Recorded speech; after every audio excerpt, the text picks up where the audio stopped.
বাংলা বলছি চ্যানেলটি সাবস্ক্রাইব করুন এবং সমস্ত অনুষ্ঠানের আপডেট পেতে বেল আইকনটি অন করুন।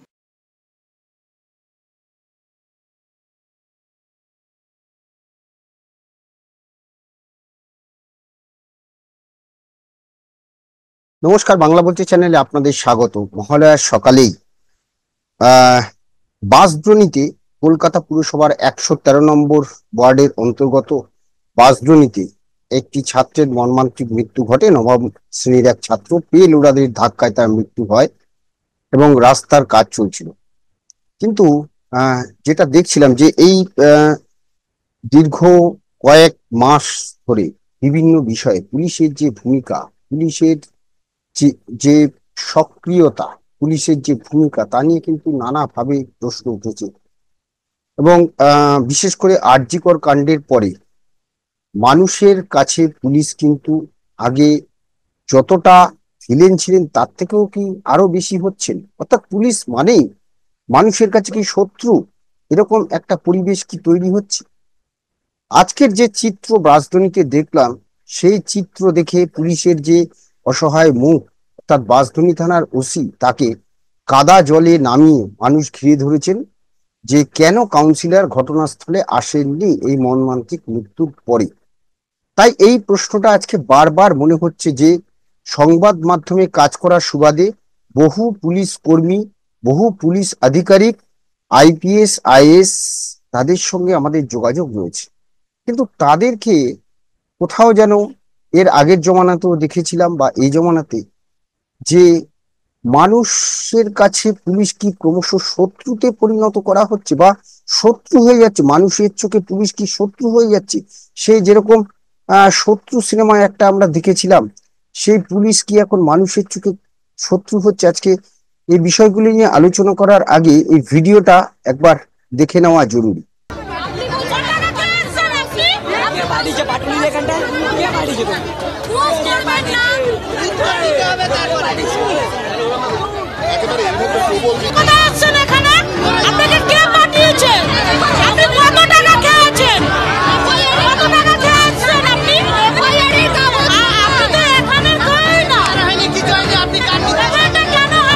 কথা বলার চেষ্টা করব। উনি এসছেন, অন ডিউটিতে আছেন, উনি এসছেন, ওনার কাছে আপনাদের কি দাবি? ওনার কাছে একটা উনি মুখ না খুলুক, ওনাকে কে পাঠিয়েছে এখানে উনি সেটা বলুন। আপনারা ওনাকে যেতে দিচ্ছেন না, কি দাবি চাচ্ছেন, কেন কি চাই? এফআইআরটা কেন হয়নি এখনো? সেটা মারা গেছে পাঁচ কাজের বিষয়। আমাদের সঙ্গে কথা হচ্ছে। হ্যাঁ, এখনো কথা নেই, সে এখন ফোন তুলছে না, সে কাউন্সিলরের বিরুদ্ধে অভিযোগ নিতে হবে, সেই দাবি। একের পর এক থানার পুলিশকে ঘিরে বিক্ষোভ, অতি পাটুলিকে ঘিরে বিক্ষোভ এই মুহূর্তে।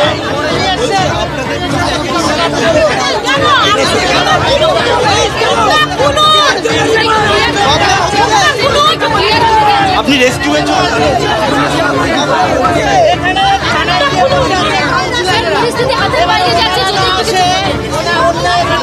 বর্তমানে যে পরিস্থিতি হয়ে রয়েছে, ওনাকে কিন্তু একেবারে ঘিরে রেখেছেন স্থানীয়রা। আমরা দেখতে পেয়েছি এটা সকালবেলা থেকেই চলছে এই বিক্ষোভটা। তারা বলছেন যে কাউন্সিলরকে আসতে হবে, এখান থেকে 2 কিলোমিটার দূরত্বে কাউন্সিলরের বাড়ি, কিন্তু কাউন্সিলর আসছেন না। কেন আসছেন না ওনাকে আমরা দেখতে পাচ্ছি যে এখানে কিন্তু একেবারে এখানে দেখতে পাচ্ছি যে যারা বিক্ষোভ দেখাচ্ছেন তারা কিন্তু একের পর এক পুলিশকে ঘিরে রাখছেন, ঘিরে রেখে বিক্ষোভ দেখাচ্ছেন। কাউন্সিলরের বিরুদ্ধে অভিযোগ নিতে হবে, কাউন্সিলরকে আসতে হবে, সেই সমস্ত দাবিতে।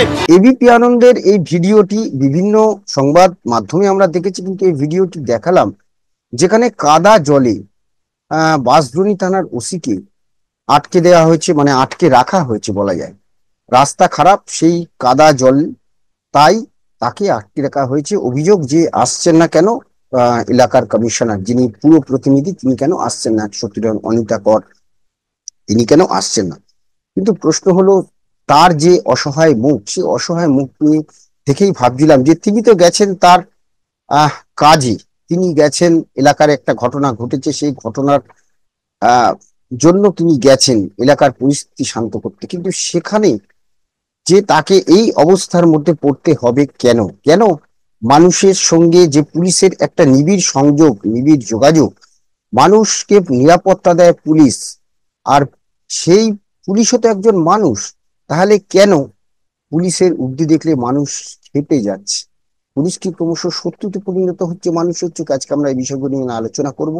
আমি বিপ্লব, আমার সঙ্গে রয়েছেন সাংবাদিক অরূপকালী। অরূপদা, স্বাগত জানাচ্ছি। অরূপদা, যে চিত্রটা আমরা দেখলাম যে এলাকায় একটি দুর্ঘটনা ঘটেছে এবং সেই দুর্ঘটনায় মর্মান্তিক ভাবে মৃত্যু হয়েছে এক ছাত্রের, এবং তারপরে সেখানে পুরো প্রতিনিধি পৌঁছননি। 113 নম্বর ওয়ার্ডের ঘটনা, পুলিশ গেছে, পুলিশ তো তার কাজেই গেছে, কিন্তু দেখা যাচ্ছে যে বাঁশদ্রোণী থানার ওসিকে যেভাবে কয়েক ঘন্টা ধরে কাদা জলে দাঁড় করিয়ে রাখা হয়েছিল, এই দৃশ্য, এবং তার সেই ওসির কে যেভাবে বলা হচ্ছিল কত পয়সা খেয়েছেন, কেউ মানুষ যেভাবে বলছিল, একটা ক্ষোভ, তো পুলিশের প্রতি যে ক্ষোভ, স্বাভাবিক ক্ষোভ তো হওয়া নিশ্চয়ই স্বাভাবিক। দীর্ঘদিনের এই যন্ত্রণা, জল যন্ত্রণা থেকে শুরু করে রাস্তার এই অবস্থা, তো সেই জায়গা থেকে মানুষের ক্ষোভ হওয়া স্বাভাবিক, এবং সেই ক্ষোভ গিয়ে পড়লো পুলিশের ওপরে।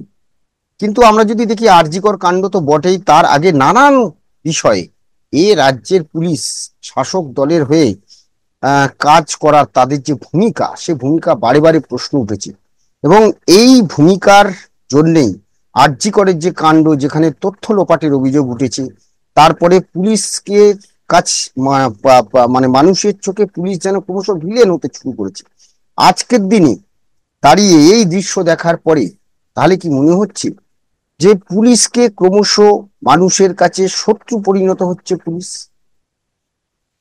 যেটা হচ্ছে যে আজকের ঘটনা যেটা প্রমাণ করলো, সেটা হচ্ছে পুলিশের ওপর ভরসা বা আস্থা একেবারেই তলানিতে গিয়ে ঠেকেছে। শুধুমাত্র ধরো অভয়ার কাণ্ড তো না, দীর্ঘদিন ধরে চলা, তারপরে অভয়ার কাণ্ড সেটাকে স্পুনিং এর মতো বাড়িয়ে দিয়েছে বা দাবানলের মতো বাড়িয়ে দিয়েছে।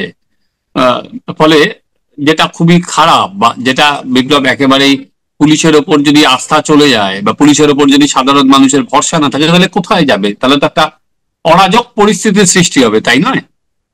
যেটা কোনো সময় আর কি কোনো রাজ্যের কাছে কাম্য নয়। কিন্তু আজকে যে ঘটনা, তার অনেকগুলো ডাইমেনশন আছে বিপ্লব। প্রথমত দেখো, আজকে যেটা হচ্ছে যে ওসি সে দীর্ঘ সময় ওখানে একা দাঁড়িয়েছিল, ফলে তাকে রেস্কিউ করতে কিন্তু দীর্ঘ সময় কেউ আসেনি। কেন দীর্ঘ সময় তাকে কাদার মধ্যে নামিয়ে রাখা হলো? তাকে রেস্কিউ করতে কেউ এলো না কেন? তাহলে ধরো উনি কোন থানার ওসি? উনি তো পাটুলি থানার ওসি না, উনি বাঁশদ্রোণী থানার ওসি ছিলেন। হ্যাঁ, তো সেখানে দাঁড়িয়ে, কারণ পাশাপাশি যে সমস্ত একটা বড় বড় ঘটনা হলে পাশাপাশি থানাকেও তো বলা হয় যে সেখানে দৌড়াতে বা যেতে। তো দীর্ঘ সময় পর আমরা দেখলাম ডিসি এলেন, অনেক সময় পর, অনেক বাদে ডিসি এলেন, কিন্তু ওই সময় কোনো পুলিশকে কিন্তু আমি নজরে পড়েনি সেই জায়গায়। ফলে একজন পুলিশ বিপদে পড়েছে, তো অন্য পুলিশরা সেই যে ক্ষোভের আঁচ পেয়ে কেন গেলেন না তার সতীর্থকে বাঁচাতে? এটা আমার সব থেকে অবাক করেছে। যেটা শুনলাম সেটা হচ্ছে কাউন্সিলর এলাকায় আসতে পারেননি, তিনি নাকি থানায় গিয়েছিলেন, থানাতে বসেছিলেন। এতে জনগণের ক্ষোভ আরো বেড়েছে যে কাউন্সিলর কেন থানাতে গিয়ে বসে থাকবে, এটা আরো ক্ষোভ বেড়েছে এলাকায় না এসে। 15 বছরের তিনি কাউন্সিলর, আর রাস্তার ওই হাল। না গেছেন কাউন্সিলর, না গেছেন বিধায়ক, না গেছেন মেয়র, কেউ কিন্তু এই ঘটনা, এত বড় একটা ঘটনা বলা যায় আজকে এতদিন যেমন আমরা অভয়ার বিচারের দাবিতে সারা রাজ্য মুখরিত, এটাও কিন্তু বাঁশদ্রোণীর বিচারেরই তো দাবি উঠেছে। একটা বাচ্চা ছেলে, তাকে এরকম ভাবে পেলোডারে মরে যেতে হলো কোনো কাজ ছাড়াই। ফলে তোমাকে যেমন বললাম পুলিশের বিরুদ্ধে ক্ষোভ, তেমনি আর একটা জিনিস আমার মনে হলো, তৃণমূল কংগ্রেস বা শাসক দল তারাও কি খুব দ্রুত গ্রাউন্ড হারাচ্ছে?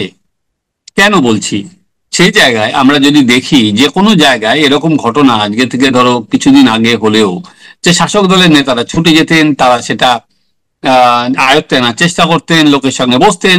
এখন পুরো জিনিসটাই কি দেখলাম, কিছু লোক পুলিশ দাঁড়িয়ে আছে এবং কিছু তৃণমূলের, পরবর্তীকালে যা জানা গেল এটা তৃণমূলেরই বাহুবলী বা তৃণমূলের দোর্দণ্ড প্রতাপ নেতা, যেভাবেই দেখো, তারা এলাকায় গিয়ে কন্ট্রোল করার চেষ্টা করলো এবং তারপর সাধারণ মানুষের তারা খেলো। সেখানে দাঁড়িয়েও কিন্তু পুলিশ চুপ করে দাঁড়িয়ে দেখছিল, অন্তত ভিডিওতে যা দেখা যাচ্ছে বা ছবিতে যা দেখা যাচ্ছে, পুলিশ সেখানে দর্শক। তাহলে তোমার হয়তো মনে আছে যখন টালা থানার ওসিকে গ্রেপ্তার করা হলো, তখন পুলিশরা কিন্তু তৎকালীন পুলিশ কমিশনারের সঙ্গে মিটিং করে, এবং সেখানে তারা সেই মিটিং এ বলেছিল যে তারা আর কি ফ্রন্ট লাইনে কাজ করেন, তারা জনরোষের শিকার হচ্ছেন নানা রকম উপরতলার নির্দেশের ফলে, অথচ তা উপরতলায় যারা আছে তারা নির্দেশ দিয়ে খালাস হয়ে যাচ্ছেন। তাই জন্য বলেছিল যে এবার হোয়াটসঅ্যাপের নির্দেশ বললে হবে না, লিখিতভাবে দিতে হবে। এটাও কিন্তু কথায় উঠে এসেছিল। ফলে এই জায়গায় দাঁড়িয়ে আবার দেখো, যে আমি যেটা বললাম যে পুলিশের এক আধিকারিককে কাদায় দাঁড় করিয়ে রাখা হচ্ছে, কিন্তু পুলিশের অন্য কেউ রেস্কিউতে আসছে না। এই জায়গাটায় আমি এক প্রাক্তন পুলিশ কর্তার সাথে কথা বলছিলাম, তিনি বললেন, দাদা এটা তো ওই বিনোদ মেহতার কথা মনে পড়ছিল, যে খিদিরপুরে যে বিনোদ মেহতার পাশে কেউ দাঁড়ায়নি। হঠাৎ এবং আরেকটা তুমি যদি দেখো, ওই যে পুলিশ যেখানে গেছে, যে ওসি তিনি ডিউটি করছিলেন, কিন্তু তার মাথায় কিন্তু কোনো হেলমেট নেই।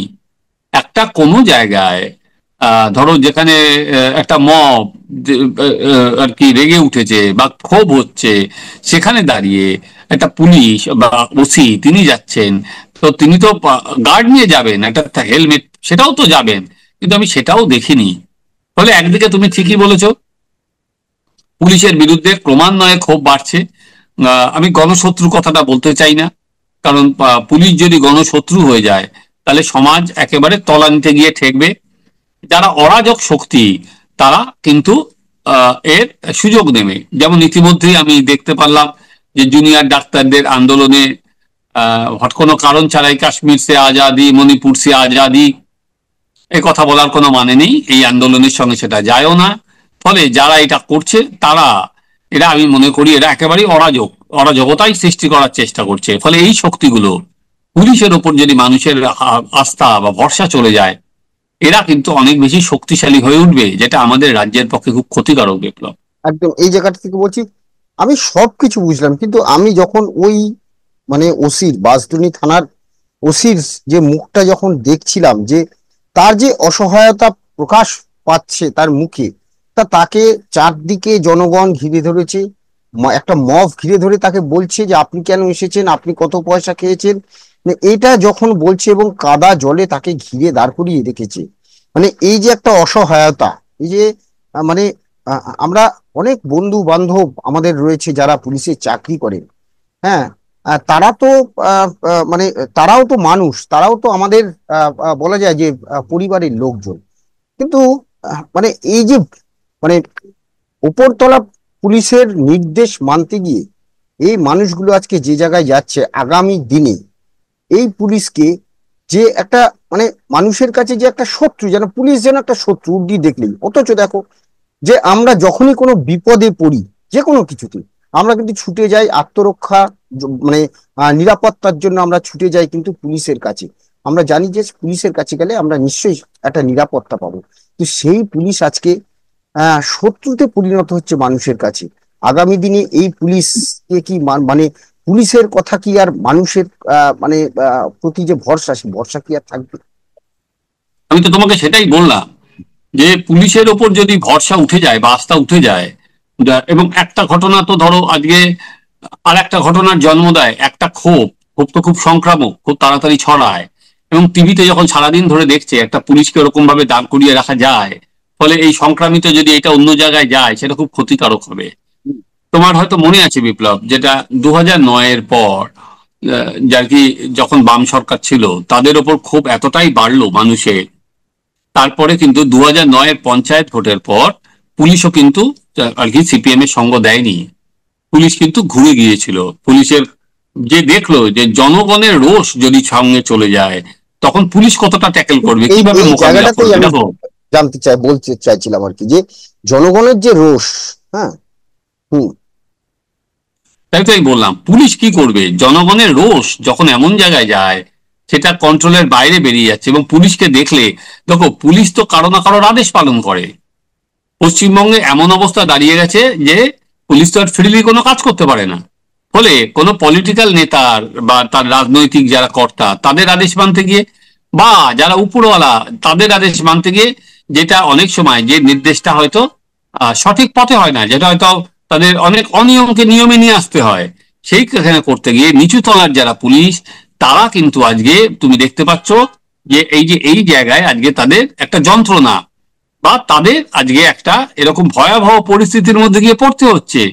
সেই জায়গায় দাঁড়িয়ে আগামী দিনের পুলিশের মনোবল সেই জায়গাটা কতটা অটুট থাকবে সেটা আমার একটা সন্দেহ আছে। আর দ্বিতীয়ত নানা যেটা খবরে পাচ্ছি পুলিশের মধ্যেও কিন্তু নিচুর তলায় নানা ক্ষোভ বিক্ষোভ কিন্তু বাড়তে থাকছে। দেখো পুলিশ একটা তো পুলিশের ওরকম তো রাস্তায় গিয়ে তারা মিছিল করতে পারে না, যে ক্ষোভ বিক্ষোভ থাকলেও নানা ধরনের ক্ষোভ নানা ধরনের যেটা ডিসিপ্লিন ফোর্স, ফলে নানা ধরনের ক্ষোভ বিক্ষোভ বিপ্লব কিন্তু পুলিশের মধ্যে বাড়ছে। এখনো পর্যন্ত এটা জানি না যদি শাসক দল বা বিশেষ করে প্রশাসনের সর্বোচ্চ অংশ সেটা দেখে, সেটা একরকম। ধরো পুজো এসে গেছে, আজকে মহালয়া, এবার পুজোয় বোঝাই যাচ্ছে নানা রকম ক্ষোভ বিক্ষোভ সেটা বাড়বে বই কমবে না। এবারে ধরো লাখে লাখে মানুষ যদি কলকাতায় আসে, পাশাপাশি পুলিশের যদি এই অবস্থা থাকে, যা আর কি আমাদের আশঙ্কাটা কিন্তু আজকে মহালয়ার দিন আমরা যখন এই প্রতিবেদন করছি আমাদের আশঙ্কাটা কিন্তু অনেক গুণ বেড়ে গেল বিপ্লব। একদম জানি না এই আশঙ্কা কোথায় শেষ হবে। অরূপদা যেটা বলছিলেন যে মানুষের যে রোষ, সেই রোষ সত্যি তো আমরা দেখেছিলাম যে 2008-9 সালে পঞ্চায়েত ভোট এবং তারপরে লোকসভা ভোট, পুলিশ কিন্তু আর সাথ দেয়নি বাম সরকারকে। অর্থাৎ তারাও তখন বুঝতে পেরে গিয়েছিল যে মানুষের এই রোষ থামানো মুশকিল আছে, কারণ তারাও তো মানুষ। তো জানি না যে আগামী দিনে এই পুলিশ তাদের যে ভূমিকা, সেই ভূমিকা মানুষের মনে যে প্রশ্ন, মানুষ যে তাদেরকে প্রায় একটা পুলিশ দেখলেই কোথাও একটা শত্রু ভেবে নেওয়া, এই রোষ কোথায় গিয়ে দাঁড়ায় আমরা সেদিকে নজর রাখবো। আপাতত আজ মহালয়া এবং সেই সঙ্গে চলছে আরজি করের নানা রকম আন্দোলন, রাস্তায় রাস্তায় আন্দোলন চলছে। উৎসব তো শুরু হয়েছে, কিন্তু সেই সঙ্গে আরজি করের আন্দোলন কোথায় কি শেষ হবে আমরা সেদিকে নজর রাখবো। ধন্যবাদ আপনাদের, ধন্যবাদ অরূপদা, সবাই ভালো থাকবেন, নমস্কার।